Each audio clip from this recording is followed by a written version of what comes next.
Olá, meu nome é Solange Dicini, sou professora associada da Escola Paulista de Enfermagem da Universidade Federal de São Paulo, Unifesp, doutorada em Ciências pela Universidade Federal de São Paulo. Atualmente, professora convidada dos cursos de pós-graduação de Enfermagem e Terapia Intensiva e de especialização em Enfermagem, Urgência e Emergência do SEM.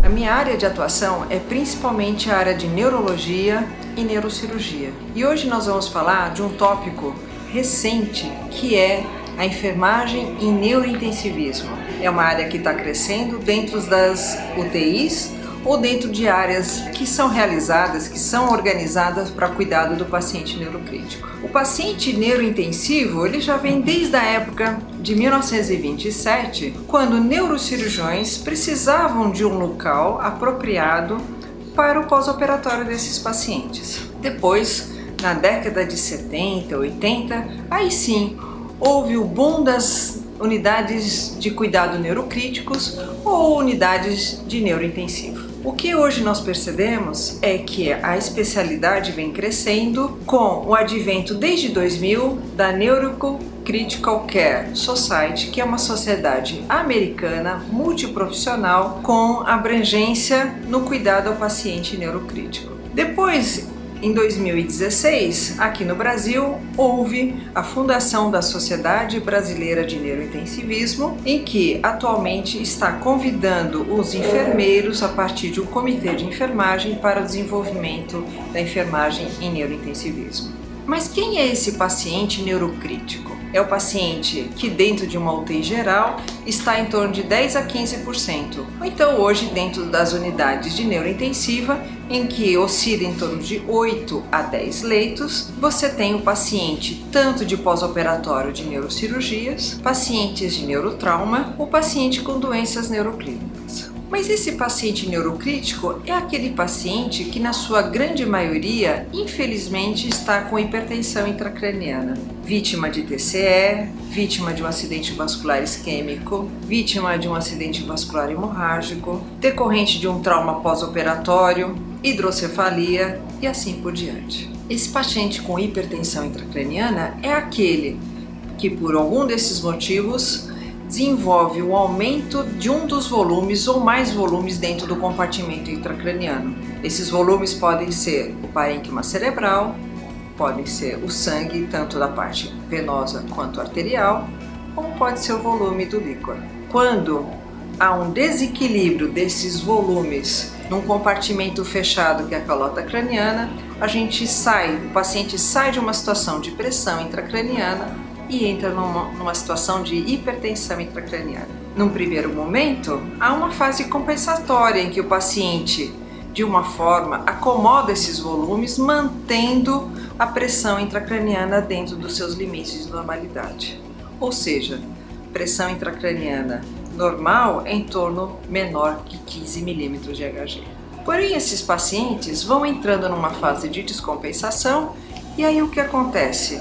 A complacência cerebral vai diminuindo a cada vez mais por causa do aumento desses volumes e aí você tem uma situação aí sim de hipertensão intracraniana, o paciente apresentando alguns quadros, sinais e sintomas típicos da hipertensão intracraniana. O paciente pode ter uma cefaleia holocraniana, o paciente pode começar a apresentar náuseas com vômito em jato, que é característico da hipertensão intracraniana, esse vômito em jato, como o paciente pode, no estudo de fundo de olho, apresentar uma situação de papiledema ou edema de papila. Em algumas situações de trauma, em que o aumento da pressão intracraniana é tão abrupto, muitas vezes não há o edema de papila.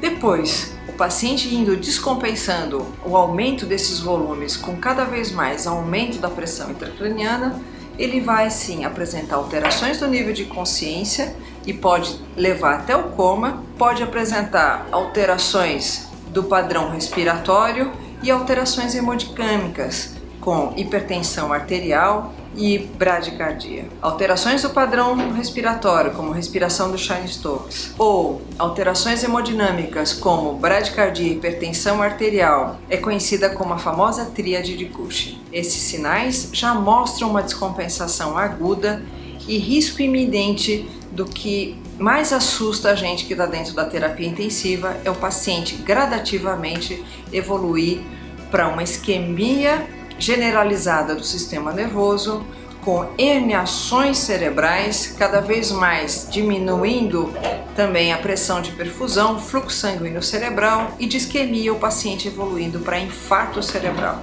A finalização da fisiopatologia da hipertensão intracraniana, infelizmente, é a morte encefálica. Por isso, essa nova especialidade faz com que os enfermeiros possam adquirir esses conhecimentos e, dentro de uma equipe especializada multiprofissional, atender esses pacientes, cuidando desses pacientes e prevenindo ou detectando precocemente esses sinais e sintomas de descompensação da hipertensão intracraniana, tentando minimizar o baixo fluxo sanguíneo cerebral, isquemia cerebral e, consequentemente, a morte encefálica. Muitas vezes, apesar de todos esses cuidados diferenciados da equipe de enfermagem, infelizmente o paciente pode evoluir para a morte encefálica. A importância dessa especialidade nova, comunidade nova, faz com que trabalhos já estão mostrando que uma equipe multiprofissional especializada tem impacto nos dias de internação desse paciente na UTI, na recuperação funcional desse paciente e nas taxas de mortalidade, com impacto em custos hospitalares, devolvendo esse paciente para uma sociedade com menos sequelas possíveis e que ele possa desenvolver as suas atividades de vida diária o mais normal possível.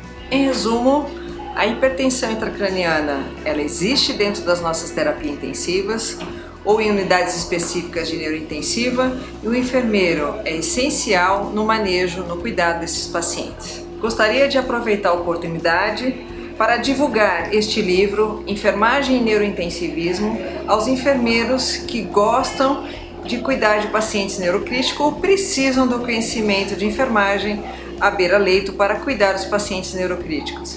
Este livro foi escrito por mim e pelo enfermeiro Renan Martins Ribeiro, da Universidade Federal de São Paulo, Hospital São Paulo.